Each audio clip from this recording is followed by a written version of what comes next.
Hello and welcome to session number 7 of the Mayamiko Introduction to Natural Dyeing course. And this session is all about dyeing the fabric. Hooray! We made it! We made it to the last, or almost one of the last sessions.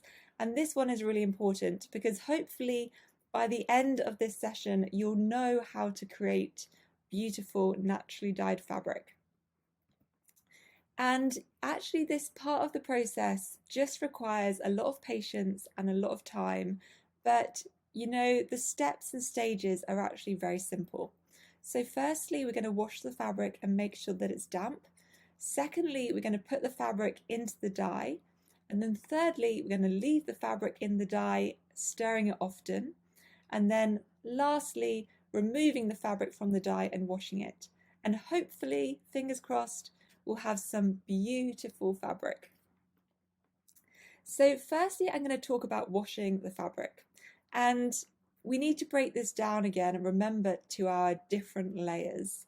And so when we look at the first layer, at the no colour fixer dye mordant, that is the layer that we do all of the big washing, right? That's the layer that we use the process from session number 3. We wash it with the soda ash or the washing powder in hot water to remove all of the dirt, the grime, the starch. Yeah, so the big washing process is going on at the start way before we get to this point. But when we're talking about dyeing the fabric, we're then talking again about using this process for both our tannin and our final colour dye.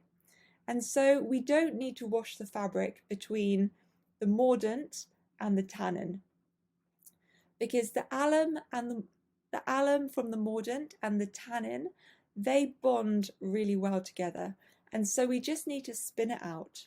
So make sure any excess of the alum water is kind of squeezed or wrung out of the fabric, and then it can go straight into the tannin. So if you're coming and watching this stage of the process and the fabric has just been in the mordant and now it's going into the tannin, then you don't need to wash the fabric. You just need to, spin it or wring it out. But if you're coming into this part of the process and you've just done the tannin and now you're going to be doing the final dye color, then I really recommend you washing the fabric with cool water between the tannin and the final dye color. And so you don't need to use any soda ash or washing powder. Just with cool water, wash the tannin fabric until all of the light brown, light yellow dye, runs clear, and then your fabric's ready to go into the final dye color. In some cases, you might have been storing the fabric. You might have dried the fabric out, folded it, put it on a shelf before putting it into the final dye color or the tannin. And if that's the case, we need to make sure that the fabric is really damp before going into the final dye color or the tannin. So one key point to remember is make sure the fabric is always damp before going into any of these stages of the process, before going into any bucket in this stage of the process. So if we are going into our, either our tannin or our final dye color, we're going to make sure that the fabric is wet. And so I know that you know how to wash fabric, but here is a clip of a washing machine anyway. And so you can wash your fabric in the bath or, in a bucket, whatever suits you. But just making sure that the fabric is really damp before going into the final dye color. It's also really great and key to remove any of those kind of loose frayed edges, which you can see in this video, because they might start to get more tangled as the process goes along. And also at this stage, remember to check for any patches, any marks on the fabric. We need to keep checking as we're going along so that we're not, we don't get to the end of the process and have any issues. So once we've got our washed wet fabric, we can then put it into the dye pot.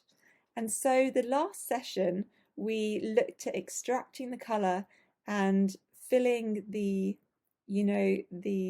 bucket with the dye. And So now we can put the fabric into that dye, but it's also really important to remember that we need to add some extra water to this dye bucket so that the fabric has enough space to move freely around.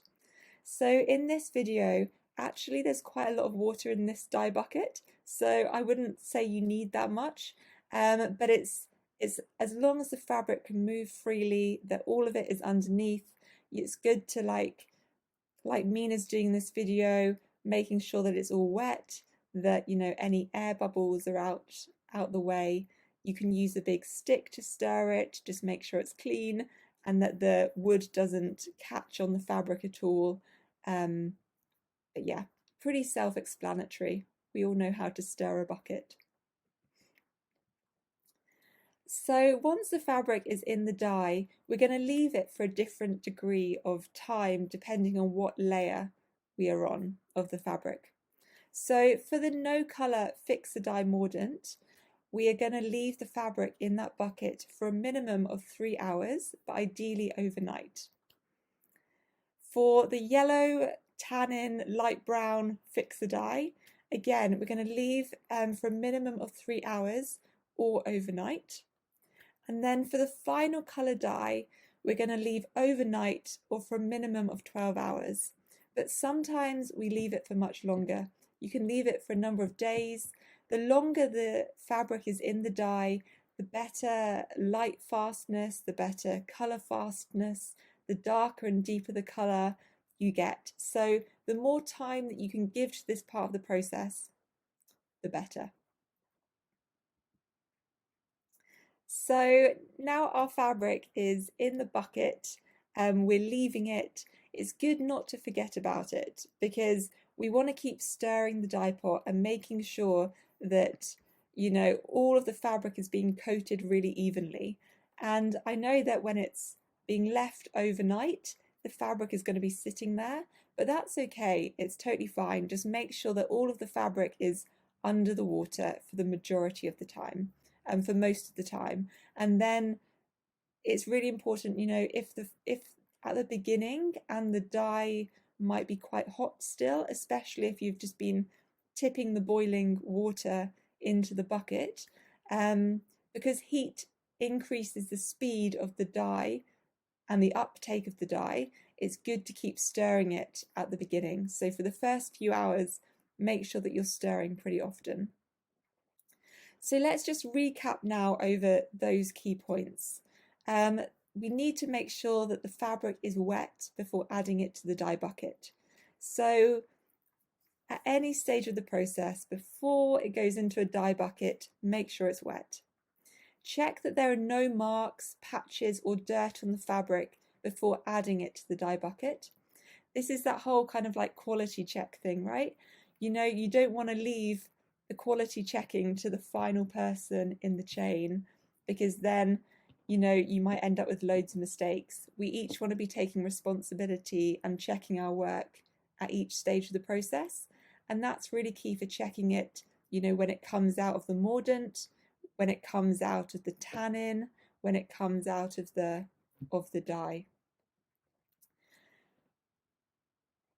So once we've extracted that dye and it's in the bucket and we're going to add the fabric, make sure that you add enough cool or warm water so that the fabric has enough space to move freely in the bucket. The more water you add, the more diluted the colour becomes. Therefore, the longer it takes to produce a darker colour. So don't go crazy and add loads of water. Just add enough water, what you need. So a good thing to remember is that heat can quicken the dyeing process. So by adding warm or hot water to the dye bucket, this increases the speed of the colour bonding to the fabric. So if you're under a tight deadline, it can help to add hot water to the dye, but just make sure that you're stirring a lot near the start so that the colour takes the fabric really evenly. Make sure that there is no section of the fabric sticking above the waterline. Anything above the waterline in the bucket won't be dyed, and so it becomes very patchy and uneven, and this is very difficult to correct later on. And then a really key point is to make sure that you cover the dye bucket with a lid so that no insects, animals or pests can get into the dye bucket. Even a small fly finding its way into the bucket can mark the fabric. And oh man, have we had a lot of those incidents. And then of course continue to stir the dye every 30 minutes to 1 hour when you can. So once we have done that process, we've put the fabric into the bucket, we've stirred it, we've left it for 12 hours or overnight. We then get to the really exciting moment where we can pull the fabric out of the dye and have a look at the colour. And these are the key points that we need to consider when checking the colour and seeing if it's right or whether we need to leave it in for longer. So, of course, the fabric always looks a lot darker when it's wet. So you can open it up and you can think, wow, I've got a beautiful colour, and then it dries and you're like, oh, that's not quite so bright. So the only way to really tell the true colour is to give it time to dry. So although this takes a lot longer, sometimes you will open the bucket, you'll look in, and you can just tell that it's not worked, and you're going to have to put it in the dye for a lot longer or boil some more plants to make the dye a lot stronger or darker. But as a rule, I would say make sure that you dry the fabric first to tell the true colour. You need to remove the fabric from the dye bucket and wash it in cool water until all the water runs clear of dye. We don't tend to wash it with soda ash or washing powder unless it's a really, really strong dye. For instance, some of the grey colours where we use kind of like rusty nails or a fermented vat where the dye can smell quite a bit. If it's one of those kind of processes, then we tend to wash it with washing powder or soda ash. But usually once you bring the dyed fabric out of the bucket, just wash it in cool water until all of the water runs clear. Then spin the fabric or wring out any excess water, and then dry out of direct sunlight. And this really helps preserve the colour. So an ideal setup would be some kind of covered outdoor area. So, the fabric can receive the breeze or the warmth, but, is shaded. Once the fabric is dry, you'll see the true colour. And either this will be exactly what you wanted within the colour spectrum that you were hoping for, or you'll need to think about whether you want to re-dye it to get a darker colour and repeat the process again. So next session, in session 8, we'll be giving you details on how to problem solve some of these challenges, because it can be quite a complicated process.